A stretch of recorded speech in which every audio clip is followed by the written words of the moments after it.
सुट्टीला मामाकडे गेलो होतो मी तेव्हाची गोष्ट आहे। गावाकडे उन्हाळ्याच्या सुट्टीला जायचे म्हणजे माझ्यासाठी स्वर्गसुख होते। खूप आधी जेव्हा मी शाळेत होतो तेव्हा नियमितपणे मामाकडे जायचो। पण कॉलेजला गेल्यावर त्यात खंड पडला। पुढे खूप वर्ष काही मला जायचे जमले नाही। पण त्यावेळी मात्र सगळे कसे चांगले जुळून आले आणि मी मामाकडे जायला निघालो। मामाकडे मामा आणि मामी दोघेच राहायचे।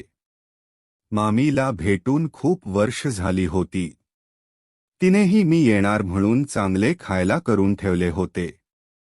मामीला मी खूप वर्षांनी बघत असल्याने माझे डोळे फिरायची वेळ आली होती। त्याला कारण पण तसेच होते। मामी जरी गावाकडे राहत असली तरी तिला बघून अजिबात असे वाटत नव्हते की ती गावची मुलगी आहे।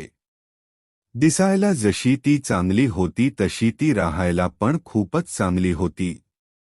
जरी ती नेहमी साडी घालत असली तरी त्या सगळ्या साड्या चांगल्या असायच्या। नेहमी चापून चोपून साडी घालायच्या। तिच्या विशिष्ट पद्धतीमुळे तिच्या शरीराचे सगळे अवयव अगदी उठून दिसत असत। तिला बघून मी वेडा झालो। तिची ती कमनीय देहयष्टी कमालीची मादक होती। तिची नजर मला काहीतरी वेगळीच वाटली। पण मी काही बोललो नाही। मामीचे नाव सीमा होते। तिचे आणि माझे चांगलेच जुळायचे। त्यामुळे आम्ही दोघे खूप दंगा मस्ती करत असू। तिला शहराबद्दल खूप आकर्षण होते। त्यामुळे ती खूप वेळ माझ्याशी शहरातील गोष्टींविषयी गप्पा मारत असे। विविध माहिती माझ्याकडून घेत असे। मामा तर ब्यापैकी बाहेरच असल्याने आम्ही दोघेच घरी निवांत वेळ घालवत असू। बोलत बोलत आम्ही एकमेकांच्या चांगलेच जवळ आलेलो होतो। मामा खूपच साधा असल्याने सीमाचा इच्छा पूर्ण करण्यात तो कमी पडत असे। त्यामुळे तिची मानसिक कुचंबणा होत असे। मी आल्यावर मात्र ती तिचे मन माझ्याकडे मोकळे करू लागली। तिच्या काय इच्छा आहेत ती ते मला सांगून रिकामी होत असे।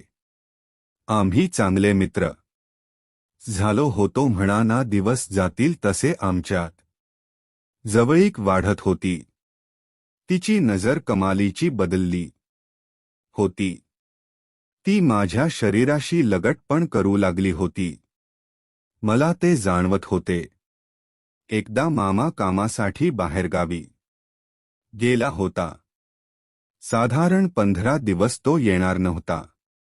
मी आणि सीमा दोघेच घरी असल्याने खूपच निवांत होतो। तिने त्या दिवशी अतिशय मादक साडी घातली होती। खूपच पारदर्शी असलेल्या त्या साडीतून तिच्या शरीराचे काही भाग स्पष्ट दिसत होते। अतिशय गोरी असलेली सीमा तिच्या गोया शरीराचे प्रदर्शन मुदाम करत आहे असे मला वाटले।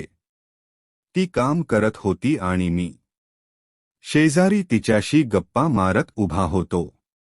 गप्पा मारत मारत ती चांगलीच लाडात आली होती। ती बोलता बोलता मला मध्येच तिच्या हाताने चपटी मारत होती। तिच्या स्लीव्हलेस ब्लाउजमधून तिचे गोरेपान दंड मला खुणावत होते। ती जर बाहेर इतकी गोरी असेल तर आत किती गोरी असेल याचा अंदाज मी बांधत होतो। तिची साडी सत्त खाली पडत होती। त्यानंतर मामी सोबत मी घोळ केला। पुढे 15 दिवस मामा नसल्याने मी दिवस रात्र मामी सोबत केल। तिला माझ्या सारखा तरुणा मुलगा घ्यायला आणि ते दखल घरच्या घरी मिळाला असल्याने ती खूपच खुश होती। मला पण मामी सारखा कडक माल उडायला मिळाला असल्याने मी पण पूर्ण ताणात होतो। आम्ही एकमेकांना पाहिजे ते सगळे सुख देत होतो। जर मित्रांनो तुम्हाला ही कहाणी आवडली असेल तर चॅनेलला नक्की सबस्क्राईब करा आणि व्हिडिओला एक लाईक करून सांगा की तुम्हाला ही कहाणी कशी वाटली। तर भेटूया अशाच कथांमध्ये. तोपर्यंत पाहत रहा आपला चॅनल कर्म का खेल बाय निखिल.